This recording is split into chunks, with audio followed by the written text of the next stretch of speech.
Ederson goal. Defense is made up of Manuel Akonji partnering Diaz in the heart of the defense, and there's also Nathan Ake and Stones making up the back four for City there. In the midfield, there's Ilkay Gundogan, there's Rodri, Jack Grealish is starting, Kevin De Bruyne is starting, Mahrez is starting as well, and Julian Alvarez gets the stole spot in the front there.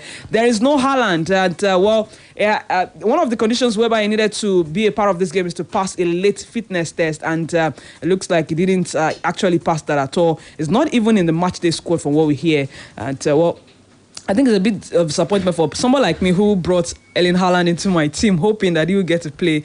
I mean, I wasted 4 points, hoping they would get to play. But anyway, I hope the rest of you guys deliver. And Liverpool, this is how their starting lineup is like. Alisson's in goal. The back four is made up of Alexander Trent-Arnold, Ibrahima Konate, Virgil van Dijk, and Robertson. In the midfield, there's Harvey Elliott, Fabinho, Jordan Henderson. Up front is a front three of Mo Salah, Cody Gakpo, and of course, Diogo Jota. That is our Liverpool lineup for this all-important game at Etihad against Manchester City. Almost 6 minutes gone. It is goalless, and that is how we start this weekend in the world of sport, especially with, particularly with this game, City and Liverpool. I'm going to take a very quick commercial break, and when I return, you'll meet the rest of the team today. Remember, we're live on Facebook, where we're streaming. You can find us there. You can join us. Feel free to leave your comments. I mean, you may be glued in on your TV set, but you can also listen to the radio at the same time to get the best for all the sports. I mean, generally this weekend in the world of sports. So after this break, I'll be back. Keep it locked on Splash 105.5 FM.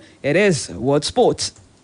Splash FM 105.5. Lotus Bank, báǹkì rẹ alára àgbàyídá. Lotus Bank ń kí ẹ kú pọ̀pọ̀ ṣìnṣìn oṣù Ramadan. Bí o ti ṣe ń gba àwẹ̀ Ramadan yìí lótìtọ́, rí i dájú wípé ò ń pín ìfẹ́ àti ìjọmọlúàbí ká sí gbogbo ènìyàn. Bó ti ṣe lè wù kó kéré mọ́, Ramadan Kareem láti lè ṣe Lotus Bank.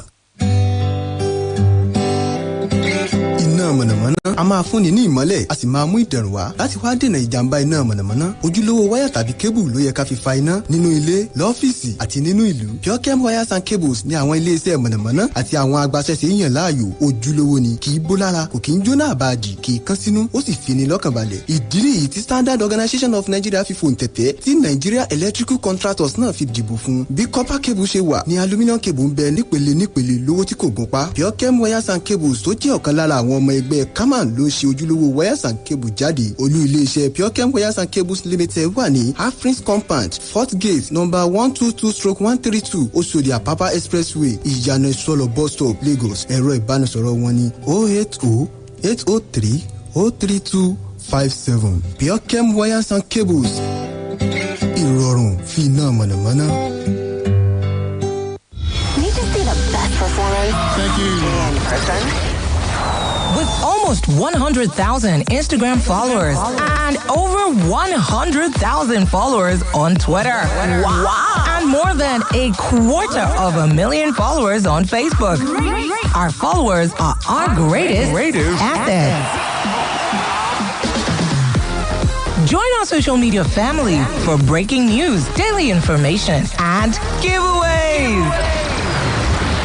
On Instagram and Twitter at Splash FM 1055. On Facebook at www.facebook.com/Splash FM 105.5. I am pregnant. It is important for me to take care of myself and stay healthy. To be strong and have a healthy pregnancy, take iron and folic acid tablets every day when you're pregnant. This prevents anemia and helps maintain a healthy pregnancy. Visit your healthcare provider for regular antenatal care. This message is from the Anring Project or your state's Ministry of Health. Splash FM 105.5.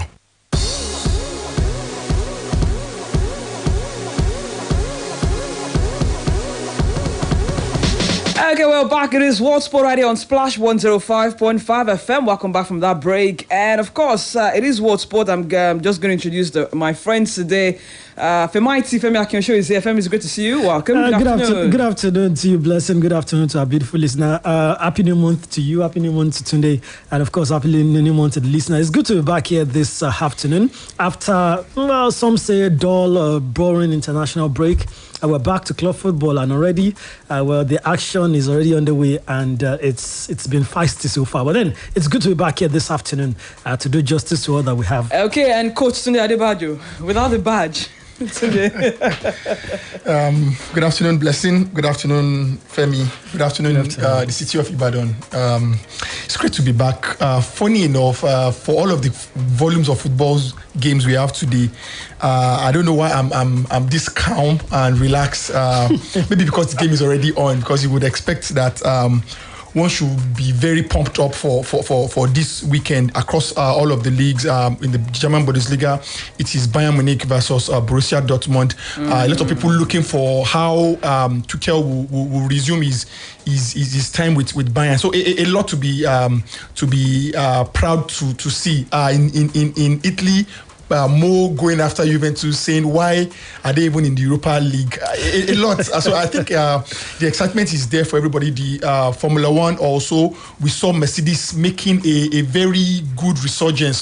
Hamilton making a big push. So again, it's great to be here, and I hope we have time to do justice to all of this. Okay, let's start off with the first game of the day, which is Manchester City at Etihad against Liverpool. Liverpool are vying to complete a Premier League double against City for the third time, having done so in 2005-2006 and also in the 2015-2016 season. The Reds currently are 19 points behind their opponents on the table, the most they have traded City immediately before facing them in a Premier League fixture. Vying to do the double, but the Etihad, is that a place where they can actually get that done today? Yeah, I think so. You know that form goes to nothing when you talk about fixtures like this. If you recall that in the last 5 meetings, Liverpool they're enjoying 3 wins to City's 1 and a draw. So that tells you there's always something extra. But you might argue that Liverpool they don't seem to be at that same level to go toe to toe with Man City in terms of intensity, in terms of the ultra pressing style we've come to know them with. But again, they have enough in their arsenal to get a win against Manchester City. It's interesting that Klopp is going with the exact lineup that did the 7-0 magic against Manchester United. The neighbours. So maybe he's hoping for another resurgence from his boys to get the 3 points. The yo-yo form is clear for everybody to see. Win this against the smaller side, they tend to not be able to pick the point. So maybe they might just shock City again. I'm sure people like Blessing will be very happy. People like Blessing will be very happy for result against Manchester City. Do I have a stake in this game or what? Extend their lead on the top of the table. Do I have a stake in this game? You and I know what I'm talking about. Today is...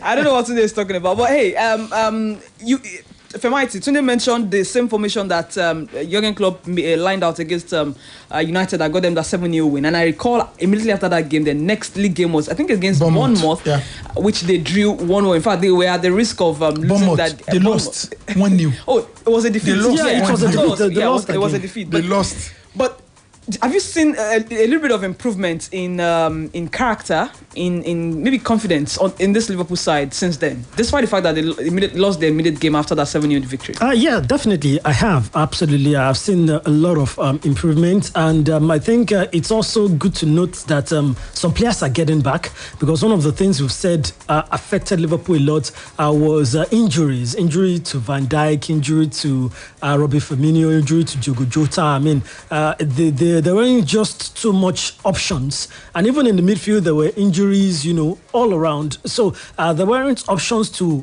tinker with. So you have to keep lining out with the same crop of players. But that's no longer the case. A lot of players who were injured a couple of weeks, a couple of months ago are now back for Liverpool, and you can already see them pulling their weight. I mean, today, Diogo Jota is in the starting 11, and it's a front three of Mohamed Salah, Cody Gakpo, and Diogo Jota. And in the midfield, you could see Harvey Elliott also back in. So there is a lot of change in the game. Now you can see, honestly, the mentality has changed also. Even the, even the Bournemouth game that they lost. Let me be careful, though. before they will lose scandalously. Honestly, even the Bournemouth game that they lost, you could see the domination. It was just a game of fine margins but if you look at counter-attacks. If you look at them, I will say against sides like City, United, where they expected to get the result, you see them competing. But when you need to, so by the way, there's a bit of change to the lineup. Nunes is not starting. Diego Jota is starting instead of him. But you realize that is that need to break opposing teams down. Now, I'll explain why that is difficult. Before now, what they do is stifle possession out of those smaller teams in the midfield through the ultra-pressing system. Yeah. They don't seem to have that now, and they don't seem to have the creativity to open them up against sides like Manchester City, where they don't all sit back that deep. You don't have 2 banks of 4 to open up, where there are always room for opportunities to take them on the break, like they did in the first leg. It was just an Alisson clearance over the top. So, but again, in games like against the smaller guys, you don't get those opportunities because you have to break down back themselves. So I think that is where Liverpool have struggled this season, opening up those sides. They don't have the ultra pressing system, the legs to press the way they do before, and they don't seem to have the creativity to open them up. That's why they've lost about 19 or so points against teams at the bottom half of the log. Yeah, actually, I agree with Tunde. It's and I think it's personal problem. Yeah, I think they don't have the right personnel like they used to actually prosecute those kind of games anymore. So I think it's a matter for the international. Sorry, that's international break. It's a matter for the transfer window. Yeah. I think they need to go into the transfer window and get back those kind of players. So who are the kind of players that could fit in? Physical players, and by the way, Liverpool have just taken the lead at the Etihad. But then, physical players I checked it. Let's see. But then, physical players, players. They are talking about Jude Bellingham. I don't think they need. That bill. He does, but I think they need. How do I put it? Should I say a reincarnation of Jordan Anderson? A Jordan Anderson in his prime. So it's difficult to tell, and I think the first thing Klopp needs to decide is how do we want to play? Do we want to retain the gegenpressing style? I don't think Klopp wants to change. Or do we want to bring in creative midfielders? Because at the moment, remember their creativity comes from the fullbacks. From the wings. And today, because they have blocking midfielders, their midfield is required to just press, win possession back as quick as possible. And all of the creativity is given to the fullbacks, and the attackers make incisive runs into the areas. So he needs to decide: do we want to retain the gegenpressing style, or do we want to open up our play more, bring in creative midfielders to open up opposition? Do you think Klopp will change the gegenpressing style? Or does he have a different style? It does, and I'll be very honest. So if you look at the Borussia Dortmund Jurgen Klopp and the Liverpool Klopp, there's a bit of there's a difference in terms of how they play. Yes, they both press very high up, but the level intensity of pressing with Liverpool is about the highest I've seen. I didn't see much of the game with Mainz, but again with Dortmund, but he's a manager that favors that pressing, but. With Dortmund, he had flair midfielders. Remember, he had Mario Götze, he had Marcos Rose, he had Shinji Kagawa, he had Gundogan in midfield, he had Sebenda. So he had a lot of ball-playing guys who could open up teams. The press was just, and in that press, what they usually do is they start the press from their own half. With Liverpool, they press you deep into your half. So there's a bit of difference. Yes, the common denominator here is the pressing style, but the intensity of press as differs between Liverpool and Borussia Dortmund. So for me, if he gets flair play, I think the approach with Liverpool started because of the kind of players he had when he came in. The Wijnaldum, yes, exactly. Henderson's, and because he didn't buy those players, he met those players. So he felt they were the bulk of the team. Let's just create a system that allows them to flourish. Exactly. So now he has to think of a different system. That's why I said he needs to decide. Again, look at his midfield. Henderson is 32. Thiago is 30 plus. Fabio is 28. I think he's 28. So that means he might probably be the leader of the new midfield. But if you look at the young midfielders he's been bedding into that team, Elliot, the boy with the very long name who is injured now. Thank you very much. Elliot Carvalho, they seem to be flair players. which might give a pointer to what he's trying to build for the next generation or next season. All right, guys. By the way, Mo Salah was the one who put Liverpool ahead in that game, and Liverpool seem to have the ascendancy here. But just, 18 minutes gone already, or 19? Let's see how the goal came.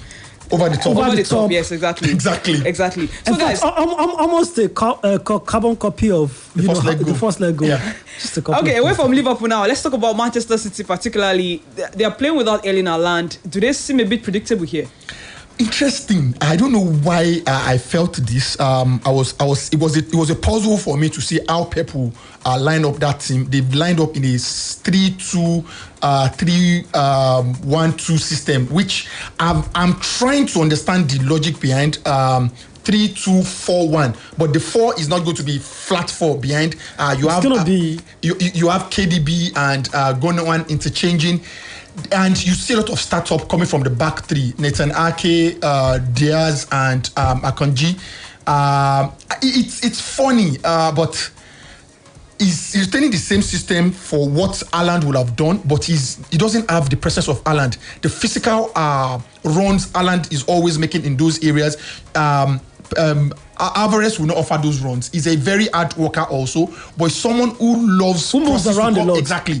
He wants to be all over the place. He doesn't dominate the central 18 area the way Haaland does.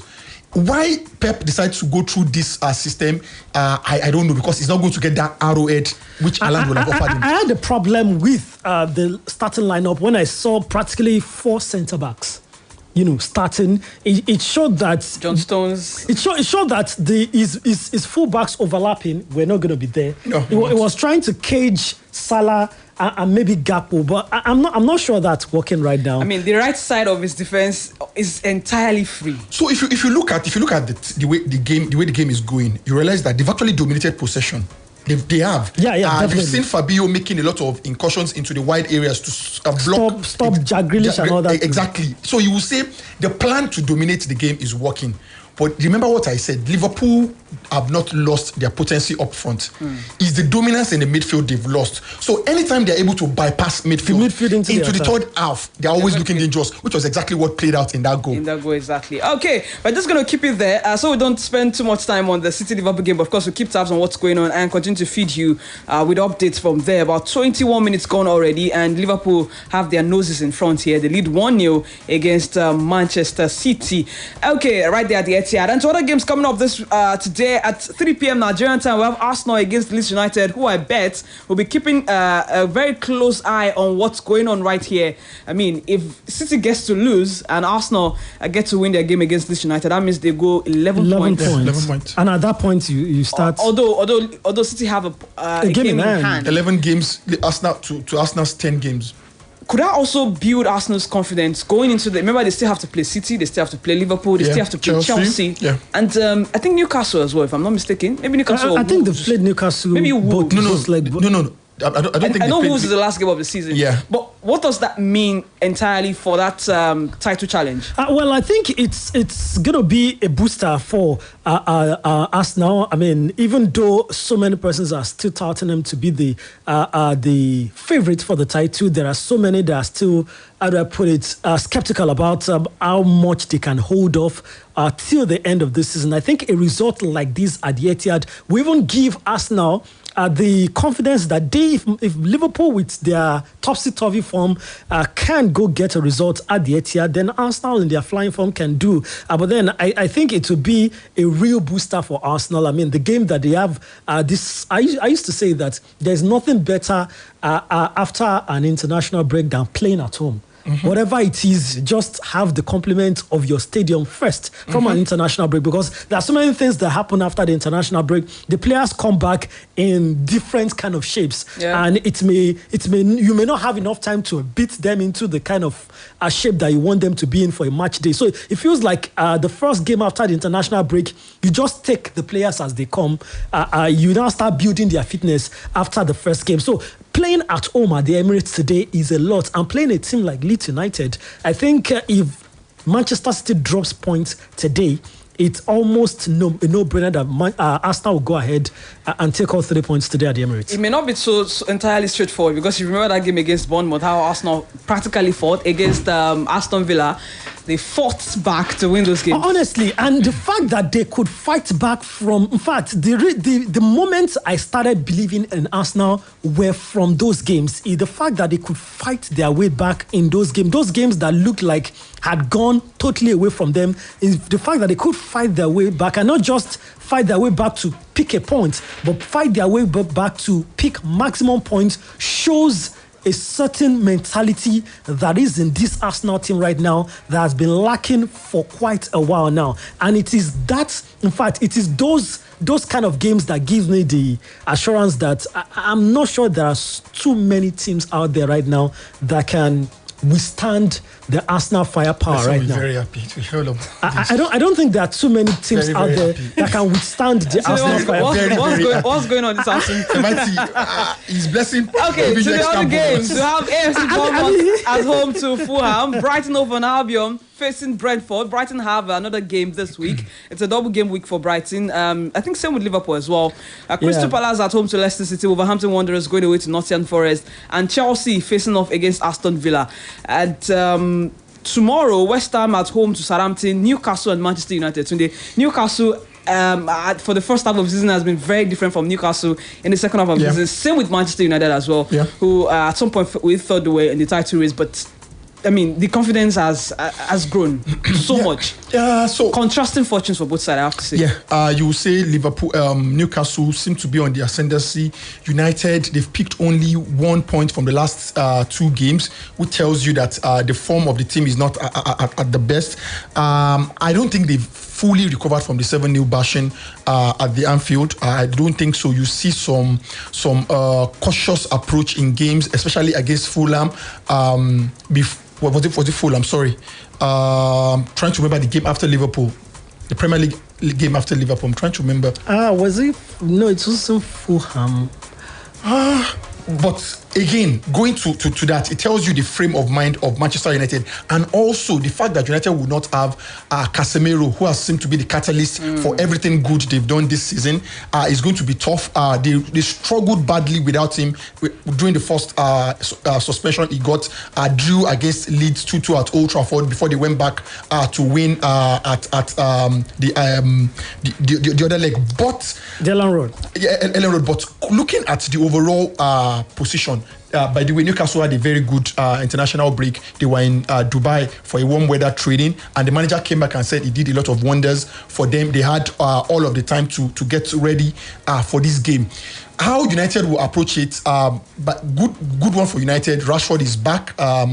He technically missed out from the international break because of injury, but Ten Hag confirmed he's also fit. Martial might also be available, which will also give them extra bit of life in attack, which they've solely missed. Weghorst, for all of the good work he has done, is not that. It doesn't carry that extra goal threat which United will need in those games. So it will be a very, very fascinating game to watch. Remember, it's just 3 points between Manchester United and Newcastle. So a win for Newcastle puts them level on point with Manchester United, with also 2 more games, with an extra game to play. So it's a fascinating game to watch, and I hope the better team wins. I'll just say something. This game is a very bleak one for Manchester United, and I'm going to say why. It's going to be McFred again.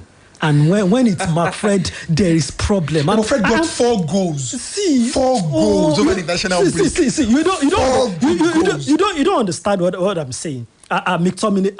I usually say something that Fred partnering any other player is okay. McTominay partnering probably other players is okay, but you see, both of them do not just complement each other. Both of them, it feels like both of them brings the worst out of each other. Partnering both of them together is where the problem lies. And unfortunately, I would have been okay if it was McTominay, Sabitzer. Okay, we've got to go. But I would have been okay if it was McTominay, Sabitzer, or Fred, whoever. But then, McFred. Okay, at Etihad Stadium, it is Manchester City 1, Liverpool 1. Liverpool were very close to adding the second. Mo Salah fumbled his pass, or should I say Jack Grealish, intercepted timely. And the other end, it was City who have now gotten drawn level in that game. We need to take a very quick break. And I just quickly... A very quick break for time check. Hold on. Okay. A very quick break for time check. We'll be back. Splash FM 105.5. pín ohun tó dára tó sì ṣe ara lóore pẹ̀lú ẹbí àti àwọn ọ̀rẹ́ rẹ nínú oṣù Ramadan yìí. Malta Guinness jẹ́ ìgbádùn ayé tó dára. Here is 105.5. accessing 105.6. one station, all the hits. 105.5. Splash.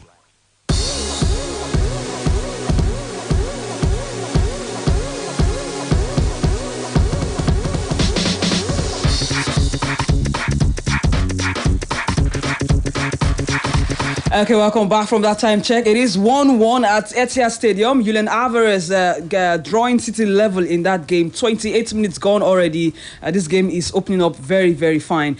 Okay, before we leave this... I was going to say something. I don't know what Julian Alvarez was thinking, signing a contract extension at Manchester City. He should be leaving that team. He doesn't deserve to be second choice to anybody. Both strikers are in their prime, and you can only... very good. And very good. He has to go somewhere where he will express himself in his prime right now. He should not make the mistake of Bojan Kekic. I would always be sad. I mean, when he announced his retirement, I think about a week or two ago, his problem was he stayed too long at Barcelona. Julian Alvarez should not stay too long at Manchester City. Okay, don't stay too long at City. That's what Femighty is telling Julian Alvarez here. And to Tottenham, their acting head coach Christian Stellini says that the club is not in crisis following what has been a tumultuous week. I remember Conte left by mutual consent on Monday, and just afterwards, the managing director, who was supposed to start work on getting a new manager, Fabio Patrici, as his 30-month ban from Italian football extended worldwide by FIFA on Wednesday, and now he says he's taking a leave of absence. But Stellini is here saying that it is Tottenham are not a team in crisis. I don't know if anyone would agree with that. Are they in crisis yet or no? Yes or no? I don't agree. I think it's just trying to paper over the cracks. I think it's just a PR statement. That team is a team in crisis. When you lose your manager and your sporting director all within the space of a week, there is something wrong. I mean, they are not just looking for a manager anymore. They are also looking for a sporting director, and these two work together to ensure that the football in the club goes the way they want to. Therefore, they formulate the football at the club. So, if they are looking for a sporting director and looking for a manager, it may present an opportunity to begin again, to start all over again, to start a new era. Let's put it that way. But that in a new era cannot start at least until a couple of months' time. So at this point in time, I think they are just trying to get by, and I think they are in deep crisis, actually. Deep crisis. But do you think they can finish top four? They're currently in the top four, though they've played 2 games more than other guys. Top four? I think Femi is right. The team is in crisis. The way Conte left was a demoralizing one for the players. You heard people like Son coming out to say maybe we could have done better. Can the manager spur them on to get more victories? Looking at the table, I don't. The good thing for them is the chasing lot. Newcastle, Liverpool, they've not been so consistent. Also, a lot will rely on how much consistency Newcastle is able to foster between now and the end of the season to get Spurs out of that top 4. But again, if you look at the record under those days where Conte was not available, Stellini seems to be able to mobilize those guys to get the necessary result. I think they got about 3 wins on the bounce in those periods. So maybe the manager has a way of calming the nerves of the boys and getting them to focus on the field, because that is what is required. They need to block out everything that is happening off the pitch, the managerial exit, the sporting director exit, and focus on the pitch. If he's able to do that, then I see them still nicking that fourth spot on the log. But is this a motivation for Harry Kane to leave at the end of the season? I think so. I think so. No brainer. Looking at Conte said a lot of things. They've tried different managers. Conte has won a trophy in every other club that he has managed more than 50 games. Same applies to Jose Mourinho. Any club where they've managed more than 50 games, they've ended up winning a trophy, except Tottenham. So that tells you the issue they are battling with is deep-rooted in the old structure. Like Conte said, it seems they have a mentality problem that will need to come from the top. And you can also pick that from the level of investment. Once they do what seemingly look like a major investment in the club, a 150 million, a 200 million investment in that club, Then you see them closing all their purse strings and saying no more investment. Yes, they built a magnificent stadium recently, but a club has got to be ambitious. They got to be able to go for the best players available if they truly want to win. And I think that is the issue with Spurs. They are never going to win. Harry Kane is entering his early 30s. He needs a trophy to cement all of the good things he has done. All-time England goal scorer, eyeing the all-time club, eyeing also the Premier League all-time goal scoring record. So he has a better chance. It reminds me of the Van Persie Arsenal Manchester United triangle back then. Will he win with Tottenham? I don't see it happening. Can Manchester United help him to go closer? Because again, they seem to be on the same trajectory. He wants to win. United is finding their way back. Also, some people have talked about Manchester City, but I don't see that happening with Alvarez and Haaland in that fold. Can he also try Bayern Munich? Because Bayern have not hidden their likeness for the guy. So again, I think he needs to sit back, look at all the options. Bayern is there, United is there, and these are clubs that if he goes to those clubs, even Chelsea is there if he decides to. Exactly, even Chelsea. So he makes them better and make them closer to winning titles. So again, ambition is going. I don't see any London club in that option anymore. And let me just say, I think I have a notch that it would not be just Harry Kane leaving Tottenham Hotspur at the end of the season. I think Son will leave also. It may not be as publicized. Son has not attracted a lot of interest. I don't know why. Maybe I don't know. But again, let's wait and see. I see a Son at. Hugo Lloris is also leaving at the end of the season. I see a Son at Manchester City anyway.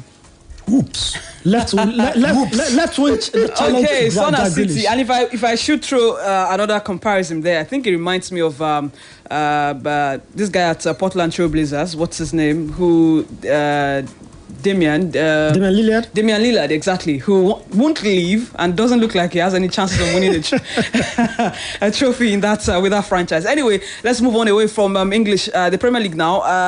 For the Spanish La Liga, Barcelona are saying that they are still in contact with Lionel Messi about returning to the club, and that's according to the Vice President Rafael Yutse.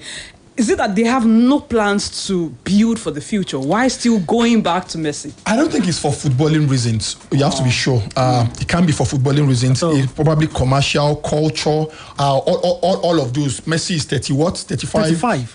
Going on 36. Exactly. So I don't think it's for footballing reasons, but I think to make for the perfect reunion, his exit wasn't the best. It wasn't a good exit, considering the fact that they seem to be forced to let him go.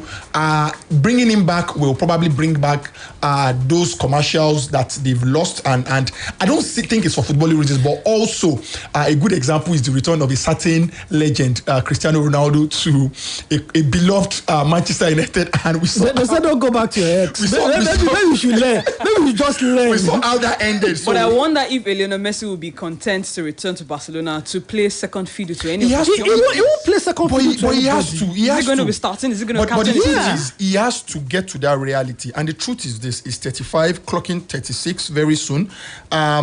For a rebuild that Barcelona is talking about, at least they're telling everybody they are undergoing a rebuild. Should Messi be part of a rebuild? I mean, should he start? Lewandowski is 34. He's not somebody that you think will be around forever. So bringing Messi, I don't see it. And like I said, I think they need a balance of some sort. I think they have too many young bloods in that team, especially in the attacking half of that team. Blood? I think they need some sort of calming effect. Rafinha is how old? I think 25, 26. Ansu Fati, very young. Very young. Dembele is not young. Well, I still count Dembele. Lewandowski is not young. He's experienced. He's experienced. Okay, he's been around for over 5 seasons already. What's the name of this former City guy? What's his name? Ferran Torres. Torres is in his 24, 25 also. Pedri, Gavi. I feel like they need some sort of elderly. I think it's a balance. I think it's a balanced squad. I honestly think so. I feel what Xavi needs to decide is, do they want to play the tiki-taka, beautiful tiki-taka control focus game, or they want to blow teams away? Check it out. They've been winning 1-0, but they've been exerting a strong control against opposition, which again is a typical Barcelona way. Up front, can they get a player who obviously that is not Lewandowski. He's not the guy that wants to drop deep, come and help play. He wants to stay in the box. He wants you to put in crosses for him to finish. So what they really need is just to get a centre forward who can do what a David Villa was doing back then, what a Samuel Eto'o was doing. So that's the only missing link for them to be able to score more goals. But in terms of overall balance of team, I think they're on the right track. They looked balanced already. Yeah. Okay, and to the fixtures that we'll have in the La Liga this weekend, we'll have Athletic Bilbao at home to Getafe, Barcelona going away to Elche, and tomorrow we'll have Real Madrid against Valladolid, Villarreal against Real Sociedad, Atletico Madrid at home to Real Betis, and Valencia against Rayo Vallecano. Which of these games, Femighty, do you think should be one for us to for me, it's absolutely Atletico Madrid against Real Betis. For Real Betis may have been blown away by Manchester United in the Europa League, but I followed their season in the Spanish La Liga, and they have been very competitive. So they came with violence today. Don't worry, I've got plenty. And they've been very competitive. So even though it's going to be at the Wanda, I'm sure it will be a beautiful watch between Atletico Madrid and Real Betis. Okay, it's going to be a beautiful game between both sides. Back at Etihad, 1-1, 39 minutes gone already. Yeah. The game looks pretty balanced now, though Liverpool have had spells where they looked like they were going to add a second. Same with City as well. I mean, it's just interesting. I mean, from what I have seen so far. And it has every semblance of a top game. But the quality is poor. Quality is poor. It's poor. Really? So many loose passes flying everywhere. It doesn't bring back the memories of all those high intensity games we've seen where you see them completing 3, 4, 5, 6, 7 spells of passing. I've not been very impressed with the quality. But I mean, we've seen very dogged. It's been feisty. I think it's been feisty, but it's the quality. We want to see feistiness in the games, but in terms of the quality of play, I've been very disappointed with Liverpool. Okay, anyway, let's move on to Italian Serie A. It is Napoli against AC Milan this weekend, and Victor Osimhen is injured, and he will. See why they don't like coming to Nigeria.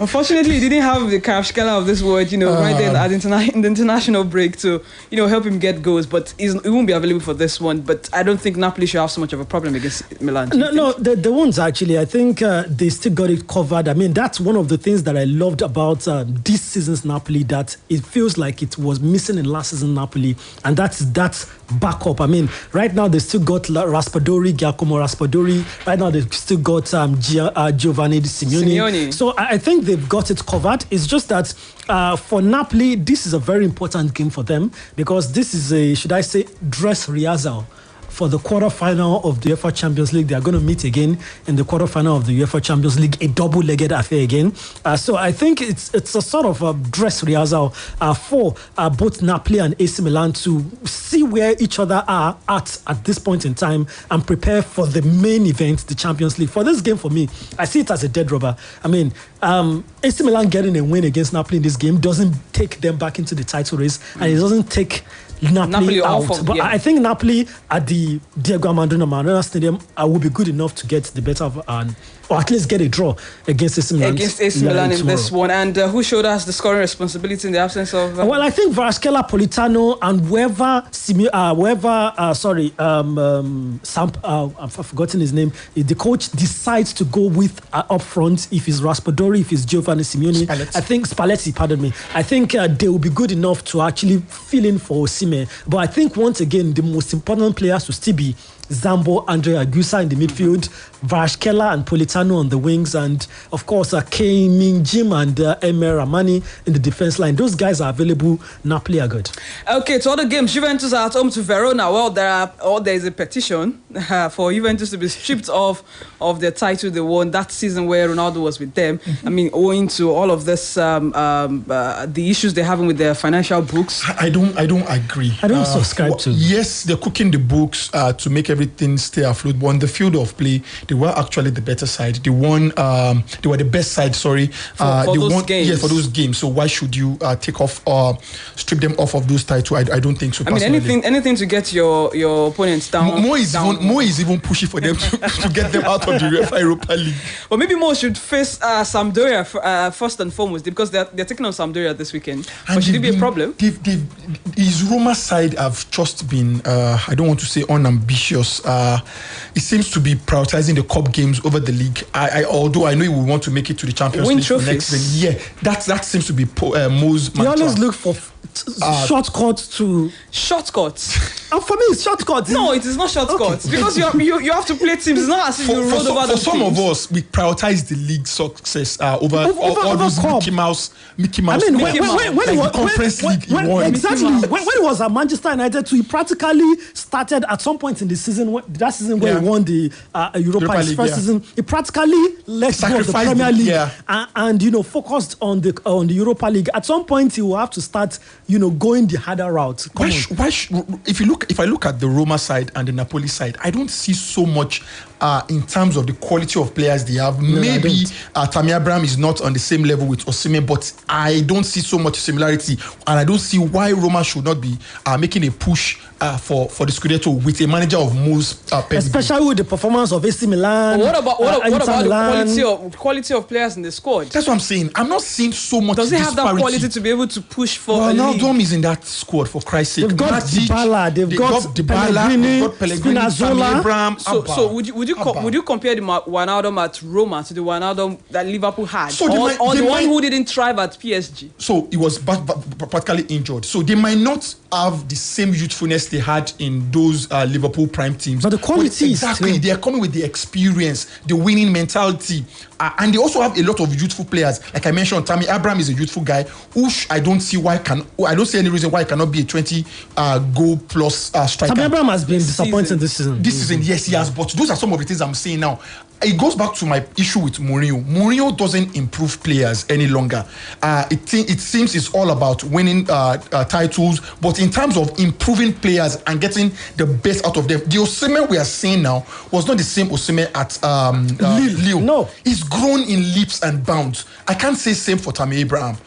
So that's my issue. Is that down to his manager? Your manager is supposed to help you improve. We saw what Rashford was last season. We saw what the manager has molded him to be this season. Again, we're not asking you to become a magician and make him. We saw what Martinelli was last season and what he is now this season. Odegaard, those are managers. Those are players who have been improved by the level of coaching. I don't see that with any of those guys in the Roma side. So we agree players can be improved by coaches? Yeah, obviously. Players can be improved by coaches. So Pep Guardiola has done a number on Foden? Yes, he has improved him. I hate to admit, but I just that was exactly where I was going to, because sometimes that narrative is so fitting for us. About players. It's a different and thing. coaches improving players. If you buy world-class players and make them world beaters, it's different from growing average players to better players. I mean, it's also improving. Pep buys the best player available. He has practically 26 world-class players. But he improved the players. No other manager enjoys that except Pep. Who was Phil Foden when he broke to the limelight? He was the best player at the youth level. He was the best player. Best player at the youth level. Yes. But he didn't make him a world beater. At that point, did he make him a world beater? He wasn't a world beater. Blair, don't push me to where I don't want to go. Both Phil Foden and Brahim Diaz were both practically on par at the Manchester City Academy when they were still there. I agree. Even Sancho was on the same level with them. Yeah. But what's the difference between the three now? I would say it's Pep Guardiola. Why Brahim Diaz is still figuring it out. Let's the boy Foden go and play in another club. If you play in City, for Christ's sake, you already have the stats favored going in your favor. City owns the best players in the land in every area. So the question is, we have both established a fact now that their coaches improve players. Yes. Mm-hmm. So has Pep Guardiola improved any player? Set up. Yes, he has. Again, but that's what he's paid to do. You see where I'm having a problem with today is agreeing that yes, indeed, coaches improve players, but when it comes to Pep, you say no, the players he bought were great players, and then he improved them to world beaters. Checkbook manager. We don't want checkbook. He doesn't apply for checkbook managers. Okay. Anyway, that's our preview of the Italian Serie A. We also have Torino against going away to Sassuolo, Empoli against Lecce, and also have Inter Milan at home to Fiorentina. That's from the Italian Serie A. And what's going on in the French Ligue 1? I know it's PSG against Lyon this weekend. PSG are back from international break. What are we expecting, Femighty? Well, I'm not expecting much. I think there's been a lot of, how do I put it, inconsistency with PSG.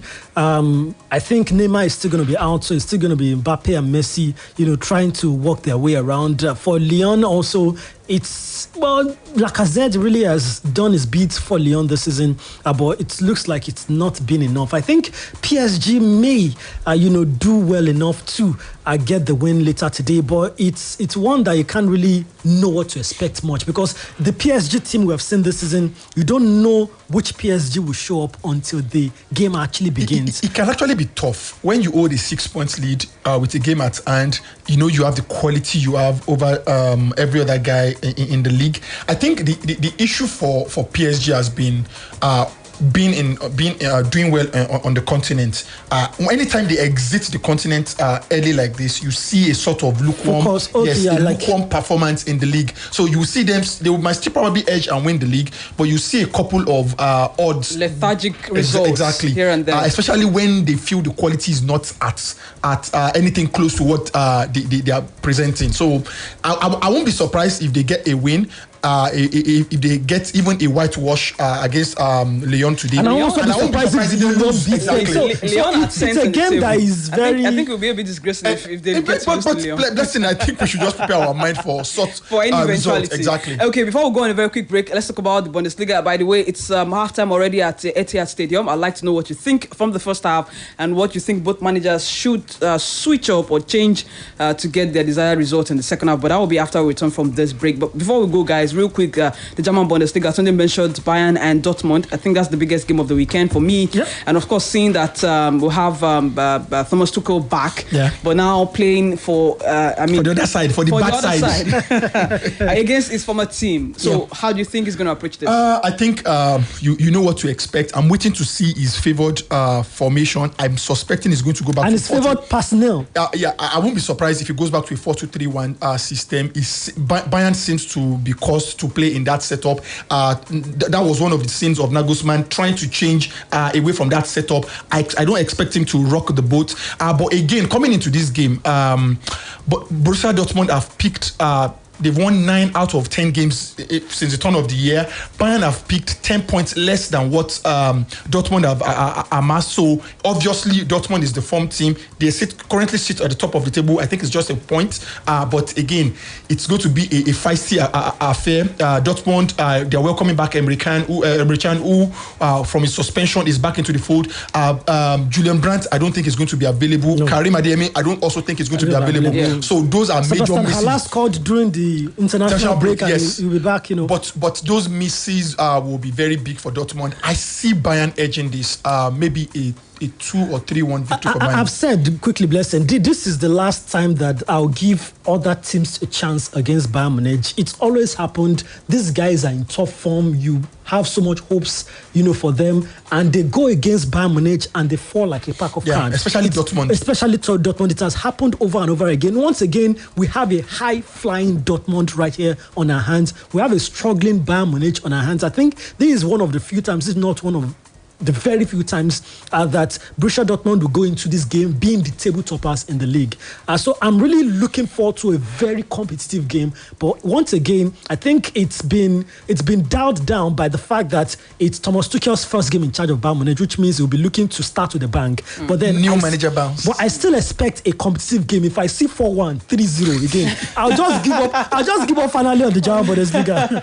Okay, we need to go on a very quick break. Remember, when we return from this break, we'll take your calls and your comments on Facebook as well. The numbers to call 0809-155-1055, 08256998678, 0706-949-3000. What do you think Jurgen Klopp and Pep Guardiola should do from what you saw in the first half to get their desired results in this game? When we return from this break, we'll take your calls, we'll take your messages as well at a quick commercial break and with the BBC Premier League updates, and we continue the show. Keep it locked. It is still What Sport. Splash FM 105.5. Ibadan, get ready for a heavenly visitation. This Good Friday, the wind of healing, miracles, and breakthroughs will sweep you into your next level. Come join the Next Level Prayer Conference with Pastor Bolaji Do, happening live this Good Friday, the 7th of April, 2023 at the Liberty Stadium by 5:30 p.m. Ministering Adeyinka Alasheyori, Joshua Israel, and Difumi Enyidero. Family curses will be broken. Years of shame will be ended. Sicknesses will be terminated, and your secret prayers will receive public answers. It is time. It is time to exchange your troubles for a breakthrough. So come with friends and loved ones, because there is a testimony for everyone. The Next Level Prayer Conference 2023 on the 7th of April. Save the date and see you there. àti ṣe o àti ń ta o ṣọ́ọ̀bù alálùbáríkà tèmi dire ultra modern market Gbagi market extension.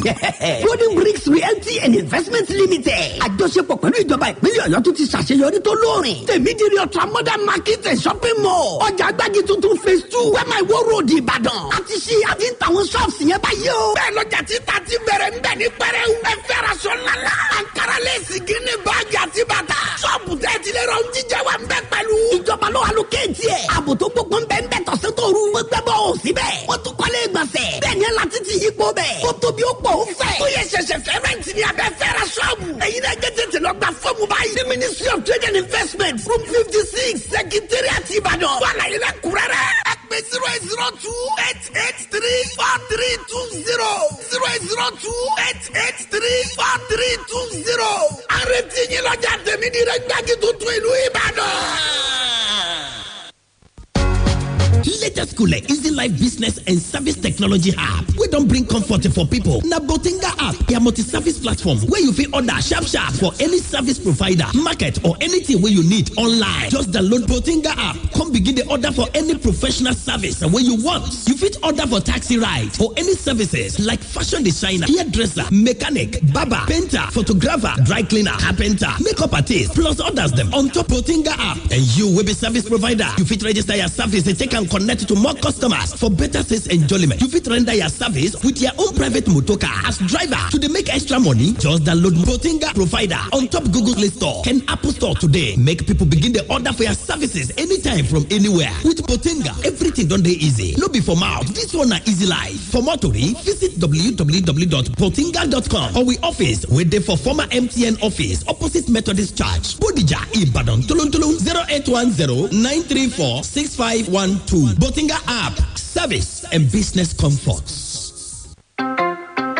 My people, better don land. Make una come see ogbonge cable wey dem manufacture for we obodo Nigeria. Na Pure Cables. Pure Cables na correct electrical cable wey dey reliable, dependable, and the people wey dem make am call dey safety conscious. Pure Cables get original copper and aluminium cable for different sizes dem wey you fit use for electrical wiring level for anywhere. Whether na your house, abi na your office, the price nko e no dey tear pocket at all. Nationwide distribution don start. For more information, call 0808-030-3257. 0808-030-3257. Pure Cable and Wire Limited. They have print compound, 40 gate, 122/132. Also, the Apapa Expressway, Iyano Solo Bus Stop, Lagos. Pure Cables, Nigerian Electrical Contractors endorser, SON approver. Pure Cables, na Yubico.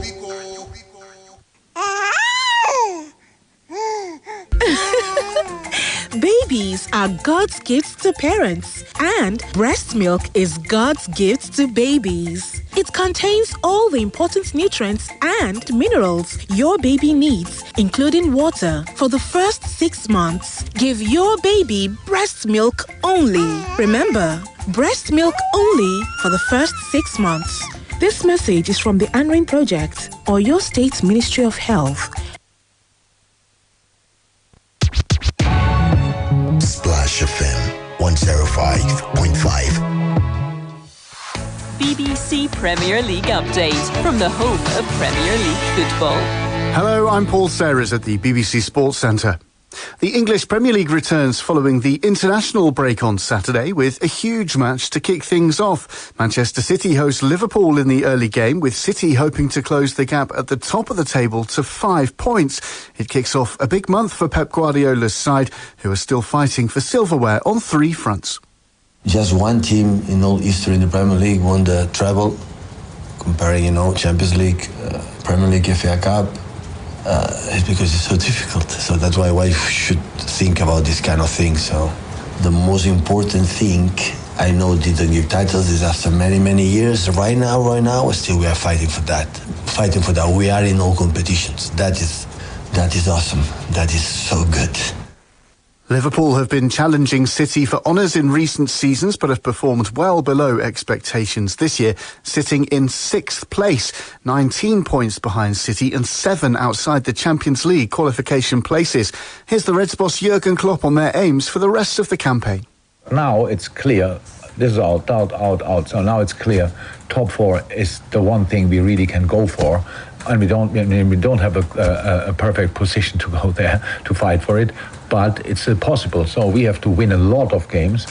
But other teams, the more games we win, the more pressure we can make on other teams above us in the table. Elsewhere on Saturday, the English Premier League leaders Arsenal host Leeds United at the Emirates. At the other end of the table, Bournemouth host Fulham, Nottingham Forest play Wolves, and Crystal Palace take on Leicester City. Meanwhile, Brighton take on Brentford, and Chelsea host Aston Villa. And for more football news from the BBC, go to bbc.com/football. BBC Premier League update from the home of Premier League football.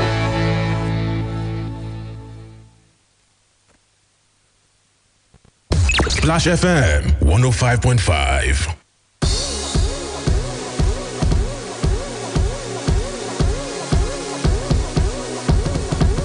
All right, we're back still here on Warsport on Splash 105.5 FM, the Integrity Station. The numbers to call 08091551055, 08056998678, 07069493 3000. The Liverpool fans, non-Liverpool fans, I'd like to hear from you. What do you make of the first half of that game? And what do you think either of Pep Guardiola or Jurgen Klopp should do to get desired results in the second half of that game? We're also live on Facebook, where you can choose to leave your comment. I've seen some comments there, and maybe we'll take them before we leave the show. But I'd like to hear from you. The phone lines are now open, so you can call us 08091551055, 08056998678, 0706949300. Second half will start in a beat. Guys, let's talk about Nigerian football. Today, there's a new competition for Nigerian teams. It is called the Niger Super 8, and it is they're saying that the organizers are saying that they are not trying to compete with NPFL Super 8. I mean, I heard the title and I thought, okay, how is this different from NPFL Super 8? And then I was thinking about branding, and Niger Super 8, NPFL Super 8. There's just so much of similarities there. But the organizers are saying it is not about competition, and the difference, or what stands them out, is the fact that any team, any club side in Nigeria can compete, and fans have to vote for the teams, the 8 teams that will compete, that will play. Yeah, I felt surprised myself to even for the FA to even allow them to go ahead. You know, yes, this will be the only private league. We have different private leagues scattered all around Lagos. We have most of them at the amateur level, but to have a sort of competition, I don't want to call it a league, a competition that it's an off-season league. Competition. Yes, that starts to compete with the status quo of the Nigerian Super 8 is baffling for me. But again, I'm sure every opportunity for us to develop football is a welcome idea for me. What I'll most likely be looking for is the quality of organization and what the rewards that will be available. Yeah. So can they attract a lot of sponsors? Because again, one of the issues that have bewildered our league, okay, maybe I will excuse the current leadership from my comment, is the fact that they've not shown enough professionalism to be able to inspire confidence in brands to infuse money into those competitions. And that's what they are saying that they want to do. Which is why I am particularly interested. Maybe they can be that necessary competition and spur to get the leadership of the Nigerian league to do much more. Because again, see, it's not just about the on-the-field actions. if you don't get money into football, you won't get any major success. So any opportunity to get funds into the game to inspire confidence in Nigerian brands and global brands to want to be a part of Nigerian football is a welcome idea for me, and that's the way I'm looking at it. Let's see, maybe they can give us that extra competition that we can say, see what your mates are doing. At least they are also operating within the Nigerian ecosystem, so that the organizers of the Super 8s, the what name now? The new managers, Niger Super 8. Can they give us that level of competition? And that's what I'll be looking forward to see, whether they can bring that sort of competition. Honestly, I'm hoping that in addition to what he has just said, I'm hoping that this is a start of maybe a competition for the status quo right now. I agree. I feel like this may be a way of introducing it into the Nigerian space. I hope it grows and leaps and bounds, and I hope it starts rivaling what we have on ground, because the truth is, until we start rivaling the status quo, there may not be charge for improvement. There may not showing be what's possible. Exactly. There needs to be some sort of competition. There needs to be a body that is almost doing better than what is available on ground right now. That's what will spur the one available on ground right now to improve. So I hope that innovation. Exactly. So I hope that it's a start. As a start, Super 8 is fine. Off-season tournament is start, but I hope it grows. I hope after this first edition there'll be other editions, and maybe it grows to Super 10, it grows to Super 12, and before you know it starts. Maybe they will start the league. Exactly. And take over the league. I still hope that we get a much more commercially focused league than what we are. I think that's Nigeria, where this are coming in, because the organizers are coming in, because I was listening to some of the things that they said they had in plan in the works, and the amount of money that they are willing to there'll be prize money, huge prize money, and then it's going to be entertainment meeting sports. And now they are saying that, they want fans to, if you're not coming for the football, you're coming for the fact that you're coming to see maybe one big superstar artist perform. Remember, it was something I personally have been advocating for. We have a small model that we are running in Lagos at the moment. With I don't know if I can mention their name, but don't do it. It's not paid. the way we are able to, and you see brands. Last home game, they had an home game last week Sunday. You could see the atmosphere. Maybe again, that's Lagos. Even Ibadan, we need to do better. So. Best don't start what we cannot finish. Okay, 08091551055, 08056998678, 0706949300. Let's know what you think from the first half of that game, as we are about to get into the second half, and what are your expectations for both sides at the end of this game. In the MPFL, the games we have this weekend, we have Enugu Rangers at home to Lobby Stars, Nasarawa United hosting El Kanemi Warriors, Eimba going away to Aqua United, Bayelsa United at home to Abia Warriors, Doma United hosting Niger Tornadoes, and the Shooting Stars are going away to Akure to take on Kwara United. That's in the Southwestern Derby. And the Plateau United host Bendel Insurance. Plateau suffered a loss to Shooting Stars during the midweek. In fact, it felt like they were going to take a point out of that game before Shooting Stars rallied round to win eventually. Now they are hosting the table toppers, the league toppers, Bendel Insurance. Remo Stars against Gombe, and to have Wiki Torres hosting Dakada. Just a roundup of the fixtures there for the NPFL. Into other sports we go. Boxing, Femighty, Anthony Joshua is up against Jermaine Franklin this weekend, and he's weighing the heaviest in his career. I think I remember that second fight against Usyk. He came in lighter. The first one, he came in heavy. The second one, he came in lighter. But what's the update? 2-1, Man City. Say it with your chest. Okay.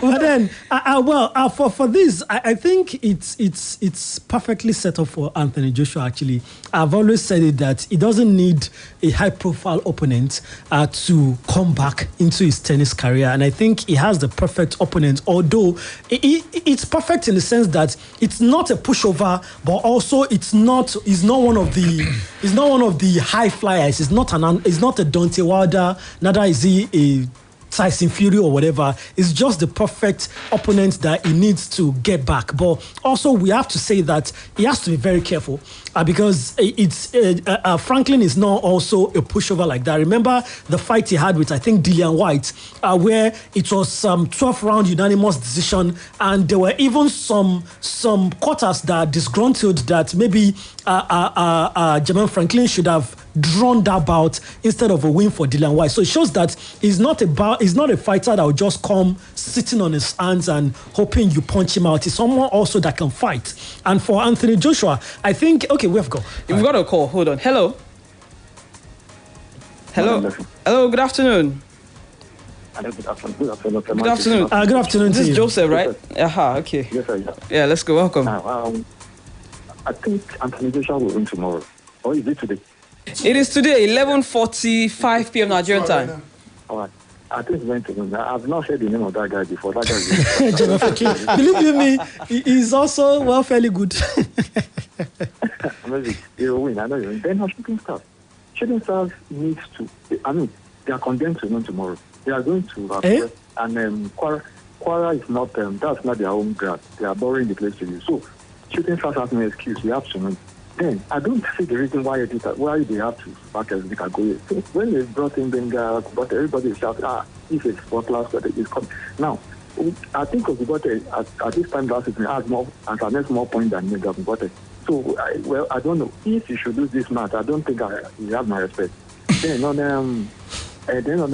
this going match, I think let us wait and see. But as Mr. Sundiala used to say, and he used to say it's a blessing in disguise. Why he's saying that, I don't know. Because the last time Arsenal cast out of the Cup, he came out on here. The following Monday, I was 3 times he was saying blessing in disguise. So I don't know. Madam Blessing, this is a slave. Why should I explain it? Do I know what Neolawo has on his mind to be able to explain what he means? Come on. I'm not a mind reader, but thank you for calling anyway. 08091551055, 08056998678, 0706949300. And it was Kevin De Bruyne who put City in front, 2-1 City lead. I mean, it was a fast break. Once again, I'm disappointed in Liverpool. They considered 2 goals from their 6-yard box. Alvarez tapped in from the 6-yard box. De Bruyne tapped in from the 6-yard box. You have to question the centre backs. Come on. You have to question the centre backs. But it looks like the team is not really holding up right now. They have to find a way to get back into contention. Hello, who do we have here? Good afternoon, Blessing. Good afternoon. Good afternoon to the other guys in the studio. Good afternoon. Is this Folarin? My name is Folarin. Okay. Welcome. Okay, so basically, I'll just briefly touch on the Premier League. Okay. You see, when you are a champion and you have done it consistently, you are not called a champion for nothing. I think Man City has what it takes. A lot of people think that they are not performing well this season. It's because they are not performing well as well. Arsenal is not there. Go and check their points records. It's almost the same as what they had last year. Yeah, people are saying they're not performing well. So if for one reason or the other, an Arsenal team should win, they deserve it fully. So you can see what is happening now. They are already in the lead. I'm not saying they have won, but they are a tough team to beat. They are a tough nut to crack. And it's kudos to anybody that wins the league, with Man City being in the league. Thank you, guys. All right, thank you very much for calling. 08091551055. So in short, it's not like Man City slowed down. Arsenal caught up with them. That's what it's saying. That's what it's saying.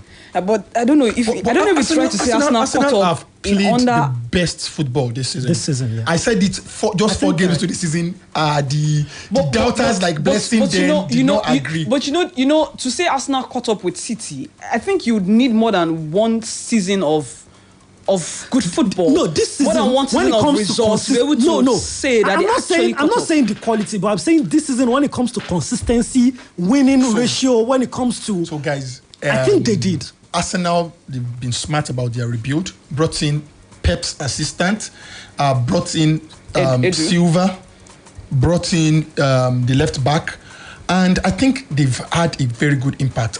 We always have this conversation around Arteta not having the sort of squad he wanted during the days of the likes of Aubameyang and all of that. Even his squad still doesn't look...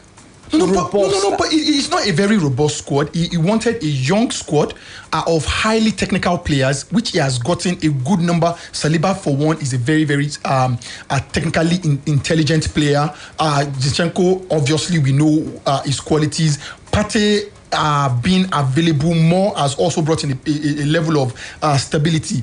Signing Jorginho in the January transfer window was a very brave decision because, again, he's the kind of player who brings in that technical ability up front. I think Odegaard matured at the right time for that team. Remember, his talent was never in doubt. It was whether he could develop. Do you think the handband helped him? I think so. He brought a source of responsibility, confidence, a sense of responsibility. Then like confidence. I'm the leader now. Yes, I cannot let confidence. my team down. So now he's no more that talented young prodigy. He's now coming into his own. Exactly. Then you have Gabriel Jesus and Saka, who has always shown that level of potential that is showing.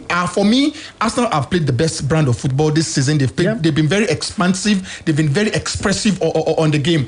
I'm sure my guys at home are listening will not be very happy with me. But honestly, it's true. Guys, back to Anthony Joshua and Jermaine Franklin. Okay, that's what we're talking about before we left. Finally, on Anthony Joshua, I think he has done what he needs to do this. I mean, I was watching the weigh-in yesterday, and he weighs almost a stone more than he weighed the last time he fought the second Usyk fight. So I think he has tried to build himself up. I think the problem of Joshua has always been not being able to take a punch. For me, Franklin is 6'2", so a good matchup for the two of them. Franklin is coming into this without any belt, so the old glamour and no pressure. belts on display for either man. Yeah, but again, we before we lost our belt, we know we are. So the onus is on Joshua, and I actually think he's going to win. He needs to win in style to ooze confidence. I need a knockout. I don't need a unanimous. Do you guys think that his career is on the line with this fight? It is. This will be the last. He has lost the last 3. And can this fight also change? He won't catapult him to the top echelon of conversation, but it brings him back into that nature of he's a good boxer. Okay, Ilkay Gundogan 3, that's Manchester City 3 and Liverpool 1. I think at this point you can say Otilo. And another tap in from the 6-yard box. Again, what happened to the defense? Don't just say the defense. The ball passed through a very porous midfield to expose them in that area. So again, the midfield is finally letting Liverpool down again. Hello. I'm back again. Folari, okay. Okay, I really appreciate the way the analysis made by the coach there. It's just spot on. Because a lot of people were almost saying that, it was because Liverpool wasn't good or Chelsea wasn't up to speed. That's why, and even Man City have dropped. But the truth is that the team has actually, maybe faster than people thought, but Arsenal team have actually matched. And going by what the league is, the Premier League is, I wouldn't agree with Femighty that maybe it will be an easy ride. Every game to the end of this year, to the end of this season, is going to be a cup final for Arsenal. If they slip up, they are out of the game. So today's match is going to be very, very difficult for them. I can only wish them the very best of luck. Thank you, guys. All right, thank you very much for calling. Folari in 0809 155 1055, 08056 998678, 0706 949 3000. 55 minutes gone. City 3, Liverpool 1. Liverpool suddenly are falling like a pack of cards. And they do not look like a team that know how they're going to get their way back into this game. But of course, there's still plenty more football to be played. And we're going to keep our fingers crossed on that one. Third defeat after. I am very happy. They will pay for that 7-0. Chelsea, over to you on Tuesday. Okay, and Israel Adesanya will be fighting next week in the UFC 287. That's in the MMA. It says it's his last chance to banish the demons and exact revenge over old driver Alex Pereira. It says he's hunting, and it believes, and it means that in every sense of the word. It says the mindset is different. Even the coach, himself, they are on the same page. His mindset is definitely different. It says it's his last shot, and he's going to give it all he's got in every sense of the word. I mean, at some point we have 3 Africans, 2 Nigerians dominating their respective classes in the MMA, and as we speak right now, not a single African is on top of their game right there in those classes. What happened to these guys? Well, for for Francis Ngannou. I think his own was understandable because of contrast situation I'm talking about that he had with Kamaru Usman and... I think Kamaru Usman and Israel, I think got to a point where maybe they felt a bit too confident. They were complacent. I mean, they defended their titles for about 6 or 7 times. Even Adesanya decided to go to heavyweight. To try himself. This it's like, I've done so much. I mean, you guys are not on my level. I think that's the complacency, set in at that point. And Kamaru has to find his way back. He was trying to find his path back, and he got beaten yet again. And let's see what happens again. And for Israel, I'm pretty sure Israel must have learned lessons from what he has seen, particularly of Kamaru Usman. And let's see if that would influence that fight. Well, it's next Saturday, so we'll perhaps talk about that more then. 08091551055, 08056998678, 0706 949 3000. And moving on to tennis, Russian and Belarusian players will be able to compete at Wimbledon this summer after the All England club lifted the ban it imposed last year. I'll talk about that after this call. Hello. Hello, good afternoon. Good afternoon. Good afternoon. Yes, Mighty, another two there. Good afternoon. Good afternoon to you too. My name is Mr. Francis. Mr. Francis, welcome. Yeah. You see, definitely every fan of good football would have wanted Arsenal to win the league. But the ball is in their court. Football is never fake die. Because, like today now, if they slip up with Leeds United, they will get whatever they want to get. But we just hope that they don't slip up. Because the remaining matches, every team is going to play it like a final. Because they know that it's just 20 on them. So definitely, that's what will happen for this weekend. Then we pray that at least they just get going and get their bearings very good. Then on the issue of Adesanya, well, they need to come back. Sport is one of those things like that. The federation is what is the key. You need to go and prepare. And after the first one, you get the victory. No doubt about that. So good afternoon. Thank you very much for calling, Mr. Francis. As I was speaking on, in tennis, the players that will be able to feature, that's the Belarusian and Russian players, they'll be able to feature this year, and it is subject to competing as neutral athletes and complying with certain conditions. I remember Wimbledon, that's the All England club, they were fined, deducted points for not allowing Russian Belarusian players, athletes to compete. But now they are changing their stance and saying now they can compete, but it has to be under a neutral flag. But Ukrainians are still saying, you know what, they shouldn't be allowed at all in any way whatsoever. I mean, it's been going back and forth as regards this, and I feel like we're not going to see an end to that. Yeah, but I think it's just emotions. I can understand the stance of Ukraine, but also I have never, even when Wimbledon decided to do that, I've never been in support of the sins of a country being meted out on individuals. Was in support for a bit, because I thought that, I mean, someone had to feel what it felt like, but I think some of these athletes don't even support what their countries are doing. But at the end of the day, I mean, there are most things that the Nigerian government are doing that Nigerians do not support. But that doesn't mean that we they still go ahead and do what they want to do anyway, and that's what I think is happening to some of these athletes. So I think their careers should not end because their countries decided, to go haywire. I think it's the right thing to do as long as the flag of those countries are not ousted, and whoever wins the tournament, the anthem of his country gets to be played in the final. As long as those things are not done, it's just the players showing their skills. I think it's fine. It's okay. It's the right thing to do. Hello.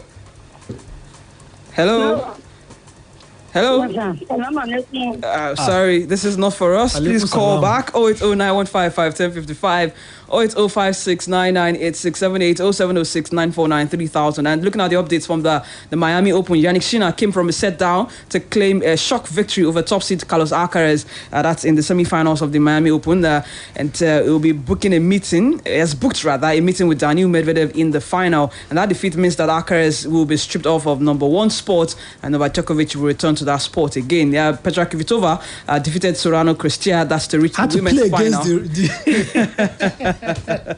Had to play against the crowd. I mean, played against the crowd, but somehow she got it through. And next for her, she'll be facing Elena Rybakina at in the finals today. And in golf, a 5-time champion Tiger Woods is set to compete in next week's Masters after he was included in the pre-tournament interview schedule. Woods had previously implied that he would be involved in Augusta during February's Genesis Invitational when he spoke about the potential awkwardness among the PGA Tour and the LIV Golf players that might await at the Champions Dinner. So he'll be back, and let's see what he gets to do there in terms of performance and not what's happening off the tour as regards the LIV and the PGA Tour. And in Formula One, today Max Verstappen taking pole position and ahead of Mercedes duo of George Russell and Lewis Hamilton. Hamilton and Mercedes, I think it's quite surprising to see them. I mean, that's Verstappen was just about 9,000ths of a second faster than Hamilton, and I think that's impressive. Whatever fix Toto Wolff and his team have put in place is good to see it yielding. To have two Mercedes guys on the pole again, on the podium again, was refreshing, and a bit disappointed with Aston Martin. I had a lot of belief in them to be the guys that will push, give us the fight, but they didn't turn up. Also, the other Red Bull guy, Perez had a massive crash, which didn't help him. But it's looking like Max Verstappen is going to carry enough to carry the Red Bull brand around. But again, it's giving us glimmers of hope. To expect at least a competitive season. Yes, because tomorrow I think it's going to be Hamilton versus Verstappen again. Exactly. And it's going to be so what's your confidence level in Red Bull right now? Confidence level in Red Bull, 100%. Yes, now. In fact, I know. I know where she's going. Don't worry. 100%. Red Bull win the constructors' championship. We actually have championship. the best car now. So Red Bull win. We have the best car. Red Bull. Anyway, well, that's from Formula One and into athletics. UK Athletics has banned transgender women from competing in the female category in its competitions and events in the United Kingdom. Now, that's coming after the World Athletics announced the ban at international level, and the UKA said competitions it's licensed would be run under the new World Athletics regulations when they come into effect from midnight. That's today, midnight today. So any transgender woman is not going to be competing in a female event, a female category that's in the UK. Remember, it is also building on the ban that World Athletics already announced at an international level. And finally, in the NBA, Golden State Warriors star Steph Curry has signed a new long-term extension under Under Armour that would extend beyond his playing days and into his retirement. That's like a lifetime contract that LeBron James signed. Nowhere. I mean, it's not going nowhere. I mean, he's the biggest name on their brand anyway. So I'd be surprised. I don't think it even pays him to go anywhere. He's already a club man. No, not even. You see, if he had run out of contract, they couldn't agree a new deal. I'm very sure rival brands will come running. Obviously, with their I'm not saying he won't get a club. I'm saying for his brand. No, it's not about club. I mean, sponsorship deal. Yeah. That's what I'm saying. How much he has become like a how do I call it? He has become Golden State Warriors. Like the face. But this is not. It's not about the franchise, brand and sponsorship.